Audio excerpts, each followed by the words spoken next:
नमस्कार नहीं welcome you world affairs. मैं हूं प्रशांत धवन। आज के समय पूरी दुनिया के सोशल मीडिया में ये डिस्कस किया जा रहा है कि क्या चाइना में तख्ता पलट हो गया है, क्या शी जिनपिंग इस वक्त हाउस अरेस्ट में है।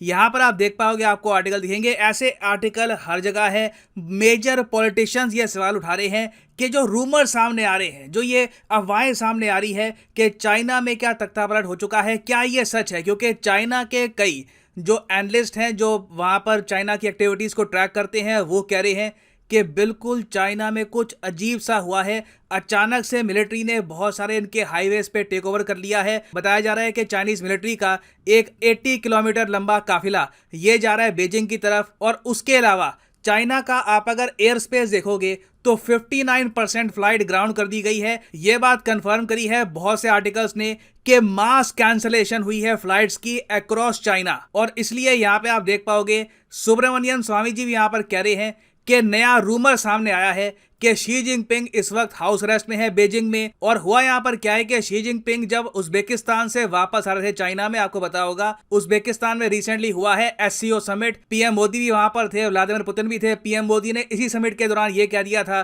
कि ये वॉर का जमाना नहीं है।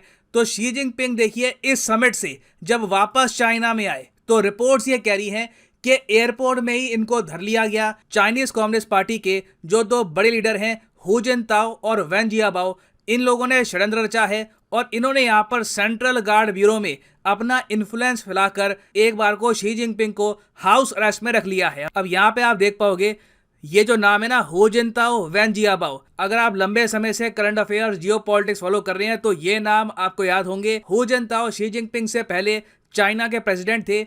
आप अगर शी जिनपिंग और हु जिनताओ को कंपेयर करोगे तो रात दिन का अंतर है। हु जिनताओ उतने अग्रेसिव नहीं थे जितने शी जिनपिंग है। वैन जियाबाओ भी आप अगर देखें तो काफी हद तक एक सुलझे हुए नेता थे। ये शी जिनपिंग की तरह रैश डिसीजन नहीं लेते थे। तो अगेन मैं यहां पर क्लियर कर दूं, अभी तक कुछ 100% कंफर्म नहीं है कि चाइना में तख्ता पलट हो चुका है, मिलिट्री ने टेक ओवर कर लिया है, चाइनीज कम्युनिस्ट पार्टी में फूट डल गई है और शी जिनपिंग से तंग आकर चाइनीज कम्युनिस्ट पार्टी ने इनको हाउस अरेस्ट में कर लिया है। ये अभी रूमर्स आ रहे हैं चाइना से, क्योंकि अगेन लोग देख रहे हैं कि हो क्या रहा है।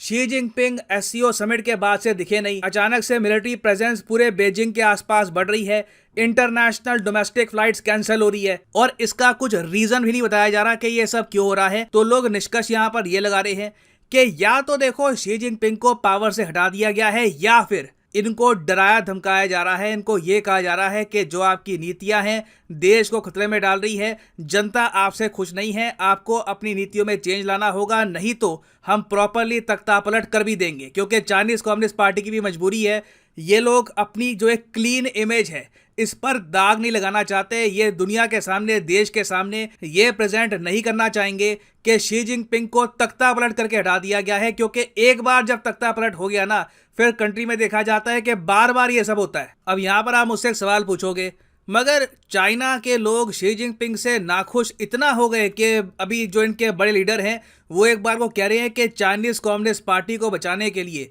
हमें शी जिनपिंग को या तो हटाना होगा या फिर इनको थोड़ा सा खड़काना होगा कि सुधर जाइए, नहीं तो अगली बार जो इमरान खान के साथ हुआ था वो आपके साथ कर देंगे हम। तो इसका आंसर है हाँ, चाइना में शी जिनपिंग के प्रति अनहैप्पीनेस बहुत ज्यादा है। चाइना के लोग जेन्युइनली फील कर रहे हैं कि जब से इस आदमी ने कुर्सी संभाली है और खुद को डिक्लेयर कर दिया है प्रेसिडेंट फॉर लाइफ, मतलब कि इसके इलेक्शन तो होते रहेंगे मगर बहुत ही आराम से ये इलेक्शन क्लियर करके हर बार एक के बाद एक चाइना का जो प्रेसिडेंट है बना रहेगा। और अगर आपका क्वेश्चन है कि वो कौन से मुद्दे हैं जिनको लेकर चाइना के लोग अनहैप्पी हैं, तो देखिए मुद्दों की कोई कमी नहीं है। सबसे पहले तो मैं कहूँगा जिस तरीके से शी जिनपिंग ने हैंडल किया है कोविड पैंडेमिक, ना सिर्फ चाइना, पूरी दुनिया को नुकसान हुआ, चाइना को बहुत ज्यादा नुकसान हुआ, इनकी इमेज बर्बाद हो गई, चाइनीज सिटीजन्स पर रेसिस्ट अटैक किए गए। और आज भी आप देखो चाइना के कई इलाकों में आपको हैवी लॉकडाउन दिखेगा। अभी रिसेंटली रिपोर्ट आई थी कि चाइना के हैवी लॉकडाउन को इम्पोज करते हुए जब कुछ लोगों को ट्रांसपोर्ट किया जा रहा था तो ट्रांसपोर्टेशन में दिक्कत आ गई और कई लोग मारे गए। तो कोविड पैंडेमिक जिस तरीके से शी जिनपिंग ने हैंडल किया है उसको लेकर लोगों का गुस्सा अभी तक कम हुआ नहीं है। फिर देखिए आपने नोटिस किया होगा कि फॉरेन कंपनीज लगातार चाइना की धरती छोड़कर वियतनाम, इंडिया में कर रही है मैन्युफैक्चरिंग। चाइना के लोग जानते हैं कि अगर शी जिनपिंग ने उल्टे सीधे काम ना किए होते तो चाइना की धरती बहुत सारी अमेरिकन या साउथ कोरियन या जापानीज कंपनीज छोड़ के नहीं जाती। इंडिया ने कुछ अभी तक खास किया नहीं था इन कंपनीज को अट्रैक्ट करने के लिए। चाइना ने ही काफी बार अपने पैरों पे कुल्हाड़ी मारी है, जिसकी वजह से ये कंपनीज चाइना से बाहर निकली हैं। और कहीं ना कहीं देखिए ऑब्वियसली इससे जॉब लॉस होता है, इकोनॉमिक एक्टिविटी कम होती है। चाइना की ग्रोथ रेट आप अगर देखोगे इस बार बहुत कम दर्ज हुई है। जो लेटेस्ट क्वार्टर गया है वहां पर चाइना की ग्रोथ रेट थी सिर्फ 0.4%। और 2023 फाइनेंशियल ईयर में प्रेडिक्शन ये है कि चाइना 4% के आसपास शायद ग्रो कर पाएगा अगर इनकी किस्मत अच्छी रही। उसी के साथ साथ अब हम ये भी देख रहे हैं कि चाइना में एक इकोनॉमिक क्राइसिस भी खड़ा हो चुका है, जिसके बारे में मैंने आपको काफी हफ्ते पहले बता दिया था कि something very weird is happening in China. लोग लोन की किस्तें वापस कर नहीं पा रहे, लोगों का जो विश्वास है बैंक्स पर, फाइनेंशियल सिस्टम पर, ये हट रहा है। एक बार को जो बिल्डर्स हैं ये लोगों से तरबूज ले रहे हैं पैसे की जगह। और फिर ऑफ कोर्स आप सबको याद होगा कि सिचुएशन इतनी खराब हो गई थी कि चाइनीज मिलिट्री को इनके बैंक्स गार्ड करने पड़े, क्योंकि लोग एक बार को बैंक्स को अटैक करने के लिए जा रहे थे। उनको डर ये था कि उनकी जिंदगी भर की पूंजी चाइनीज गवर्नमेंट बस जब्त कर लेगी, और कई लोगों की पूंजी जब्त कर भी ली गई। कई लोगों का जो पैसा है चाइनीज बैंक ने रख लिया, कहा कि ये सरकार के पास रहेगा, हम इसकी इन्वेस्टमेंट करेंगे, आप चिंता मत करिए, आप चिंता मत करिए, अपने घर जाओ। तो चाहे ये हुआ बहुत कम लोगों के साथ है, मगर आप सोच कर देखिए बाकी लोगों में डर बैठ गया कि आज इनके साथ हुआ है कल हमारे साथ हो सकता है। फिर उसके अलावा एक बहुत बड़ा रीजन ये भी है कि रशिया का जो बुरा हाल हुआ है यूक्रेन में, ये देखकर चाइना के कई नागरिक डर गए हैं कि कल को अगर चाइना भी इस तरीके से ताइवान पे हमला कर देता है, तो ताइवान भी अगर यूक्रेन की तरह रेजिस्टेंस दिखाता है, तो क्या चाइना के लोग भी फंस जाएंगे। जिस तरीके से आज के समय आम जो रशियन नागरिक है इनको मिलिट्री में डाला जा रहा है जबरदस्ती, क्या चाइनीज नागरिकों के साथ भी ऐसा होगा? क्योंकि शी जिनपिंग के जो एक्शंस आप अगर देखो, लगातार ताइवान के आसपास मिसाइल बरसा रहे हैं, इवन जो जापान का इकोनॉमिक जोन है वहां पर भी मिसाइल मार दिया। ये सब देखकर चाइना में कई लोग चिंतित भी थे, और इतिहास गवाह है। मैं आपको ये बता दूं, देखो चाइना के लोग ओवरऑल काफी बार रशिया के ब्लंडर से सीख भी चुकी है। मैं एग्जांपल आपको बताता हूं, कम्युनिज्म जो है सबसे पहले कहां पे आया, यूएसएसआर में आया या फिर चाइना में आया? ऑब्वियसली यूएसएसआर में आया। बाद में यूएसएसआर का प्रभाव था कि माओ ने जो कम्युनिज्म है वो पूरे चाइना में फैला दिया, मगर इन लोगों ने यह समझ लिया कि यूएसएसआर का जो ब्रांड है कम्युनिज्म का, ये फेल कर रहा है, और इसलिए चाइना ने चुपचाप 1978 में अपनी इकोनॉमी ओपन कर दी, जबकि यूएसएसआर ये नहीं कर पाया, और यूएसएसआर इन दी एंड 1991 में बिखर गया। तो इतिहास है, बेजिंग काफी बार रशिया को अच्छे से ऑब्जर्व करता है कि ये लोग क्या कर रहे हैं, और इनकी गलतियों को दोहराता नहीं है। और नीचे आप देख पाओगे साफ साफ लिखा है, the invasion of Ukraine is offering useful lessons for the people liberation army. तो सिंस 16 अक्टूबर पास आ रहा है, 16 अक्टूबर को आपको पता होगा 20th नेशनल कांग्रेस है चाइनीज कम्युनिस्ट पार्टी की। ये आप कह लीजिए फॉर्मेलिटी सी होनी थी, यहाँ पर शी जिनपिंग फिर से प्रेसिडेंट चुन लिए जाते।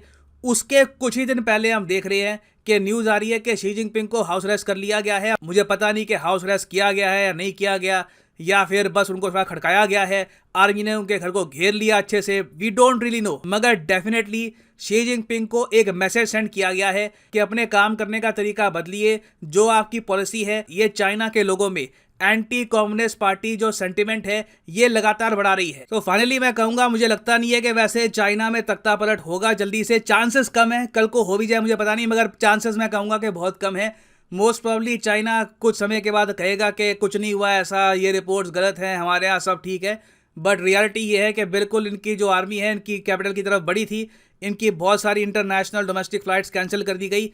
प्रॉब्लम तो बिल्कुल है चाइना में, मगर ये लोग काफ़ी बार दुनिया के सामने एक अच्छी इमेज प्रेजेंट करने के लिए ऐसी रिपोर्ट्स को रिजेक्ट भी कर लेते हैं। मगर इन द फ्यूचर इस टॉपिक से रिलेटेड कुछ और डेवलपमेंट आती है तो उस पर मैं अपडेटेड वीडियो आपके लिए लेके आ जाऊंगा।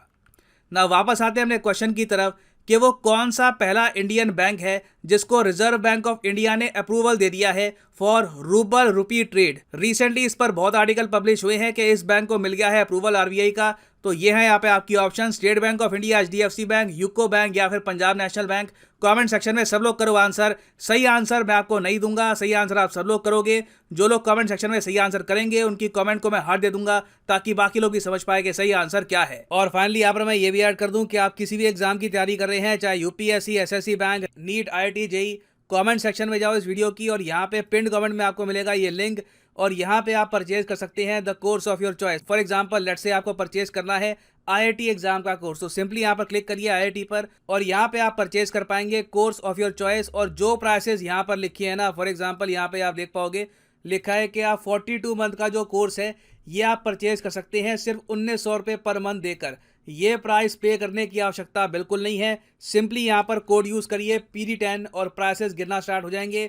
ये कोड आपको डिस्काउंट देगा यूपीएससी, एसएससी, नीट किसी भी एग्जाम के कोर्स में on Unacademy. So use the code PD10 and save your hard earned money. So इसी नोट के साथ ये है वीडियो का अंत। Thank you for listening and as always God bless you all.